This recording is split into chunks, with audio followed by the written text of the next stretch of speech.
കഥകളിലെ വിരുന്നെത്തുന്ന അതിഥി. ആരാണ് ഈ ഓണത്തപ്പൻ?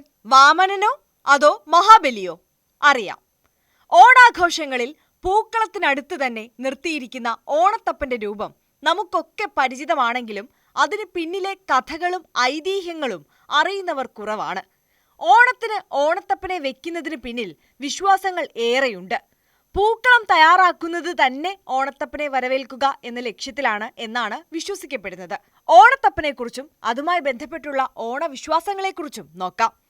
ഓണത്തപ്പൻ ആരാണ് എന്നത് സംബന്ധിച്ച് നിരവധി വിശ്വാസങ്ങൾ നിലനിൽക്കുന്നുണ്ട്. കളിമണ്ണ് കുഴച്ചുണ്ടാക്കി പിരമിഡ് ആകൃതിയിൽ ഉയർന്നു നിൽക്കുന്ന രൂപമാണ് ഓണത്തപ്പനുള്ളത്. തൃക്കാക്കരയപ്പൻ, ഓണത്തപ്പൻ എന്നൊക്കെ ഇതിന്റെ പേര് പ്രദേശങ്ങൾക്കും വിശ്വാസങ്ങൾക്കും അനുസരിച്ച് മാറിവരും. വാമനനാണ് ഓണത്തപ്പനെന്ന് ഒരു കൂട്ടർ പറയുമ്പോൾ മറ്റു ചില വിശ്വാസങ്ങൾ അനുസരിച്ച് വാമനൻ പാതാളത്തിലേക്ക് ചവിട്ടിത്താഴ്ത്തിയ മാവേലിയാണ് തൃക്കാക്കരയപ്പൻ എന്നാണ് മറ്റൊരു വിശ്വാസം പറയുന്നത്.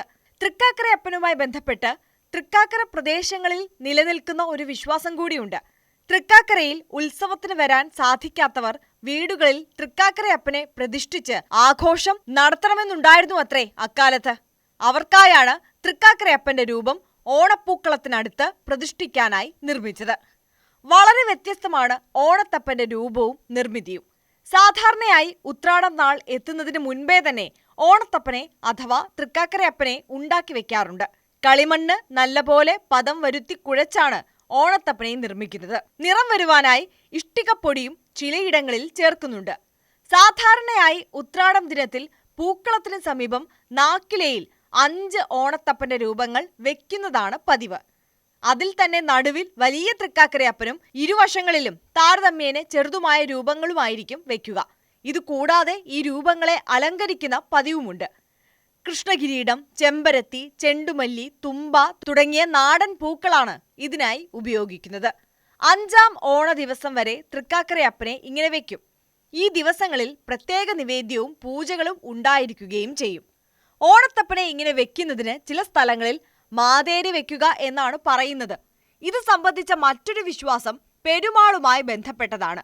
ഓണാഘോഷങ്ങൾക്ക് തൃക്കാക്കര ക്ഷേത്രത്തിൽ എത്തിച്ചേരുവാൻ സാധിക്കാത്ത ആളുകൾ വീടുകളിൽ തൃക്കാക്കരയപ്പന്റെ രൂപം ഇങ്ങനെ പ്രതിഷ്ഠിക്കണമെന്നും ആഘോഷങ്ങൾ നടത്തണമെന്നും പെരുമാൾ അക്കാലത്ത് കൽപ്പന നൽകിയിരുന്നു അത്രേ.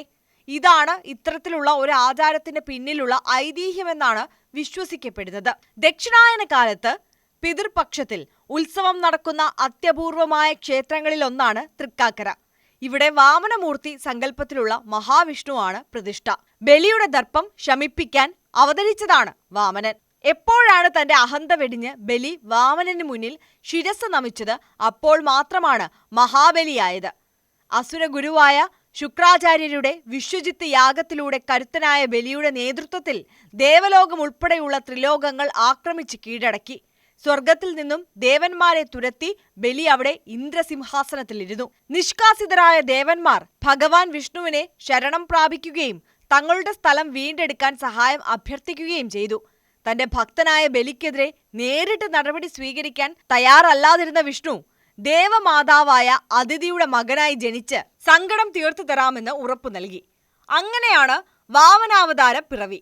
ദേവന്മാരുൾപ്പെടെയുള്ള ഏവരുടെയും അനുഗ്രഹം കൊണ്ട് കരുത്തനായ വാമനൻ അവിടെ നിന്ന് ഇന്ദ്രപദവി നേടാൻ 100-ാമത്തെ യാഗം നടത്തിക്കൊണ്ടിരിക്കുകയായിരുന്ന ബലിയുടെ യാഗശാലയിലേക്ക് പോയി. യാഗശാലയിലെത്തിയ വാമനനെ ബലി തിരിച്ചറിഞ്ഞെങ്കിലും സമുചിതമായി സ്വീകരിച്ചു. ത്രിലോകങ്ങളുടെ അധിപനായ തന്നോട് എന്തു വേണമെങ്കിലും ചോദിച്ചുകൊള്ളാൻ പറഞ്ഞു.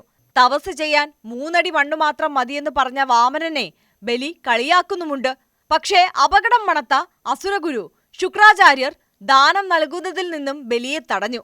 താൻ കൊടുത്ത വാക്കിൽ നിന്ന് പിന്മാറാൻ തയ്യാറല്ലാത്ത ബലി ഗുരുവിനെ ധിക്കരിച്ച് ദാനം നൽകുക തന്നെ ചെയ്തു. തന്നെ ധിക്കരിച്ചതിനാൽ എല്ലാ ഐശ്വര്യങ്ങളും നശിച്ചു പോകട്ടെ എന്ന് ശുക്രൻ ശപിച്ചു. ത്രിവിക്രമനായി ലോകമെമ്പാടും വളർന്ന വാമനൻ 2 അടി കൊണ്ട് ബലി തന്റേതെന്ന് അഹങ്കരിച്ചിരുന്ന എല്ലാം അളന്നെടുത്തു. 3-ാമത്തെ അടി വയ്ക്കാൻ സ്ഥലം ചോദിച്ചു. അപ്പോഴാണ് തന്റെ അഹങ്കാരത്തിന്റെ ഔദ്ധത്യം തിരിച്ചറിഞ്ഞ ബലി 3-ാമത്തെ അടി അഹങ്കാരത്തിന്റെ മൂർത്തിമത് രൂപമായ തന്റെ ശിരസിൽ വെക്കാൻ അപേക്ഷിച്ചത്. വാമനൻ ബലിയുടെ തലയിൽ കാൽ വെച്ച് അനുഗ്രഹിക്കുകയാണ് ചെയ്തത്. അല്ലാതെ അത് ചവിട്ടിത്താഴ്ത്തലല്ല എന്നാണ് ഒരു വിശ്വാസം. താത്വികമായി പറഞ്ഞാൽ വാമനന്റെ വരവും ഓണവും വലിയൊരു ആധ്യാത്മിക രഹസ്യമാണ്. അറിവില്ലായ്മയുടെ അഹങ്കാരത്തിൽ മതിച്ചു നിൽക്കുന്ന നമുക്ക് മുന്നിൽ അറിവിന്റെ ചെറിയ രൂപത്തിലുള്ള വരമാണ് വാമനൻ. ക്രമേണ ഇത് വളർന്നു വരും. നമ്മുടെ അജ്ഞാനമൊക്കെ കീഴടക്കും. അഹങ്കാരമാകുന്ന ബലിക്ക് തല കുനിക്കുകയേ നിവർത്തിയുള്ളൂ. 3 അടി അളക്കൽ എന്ന് പറഞ്ഞാൽ 3 അറിവില്ലായ്മയുടെ കെട്ടുകൾ അറുക്കൽ എന്നർത്ഥം.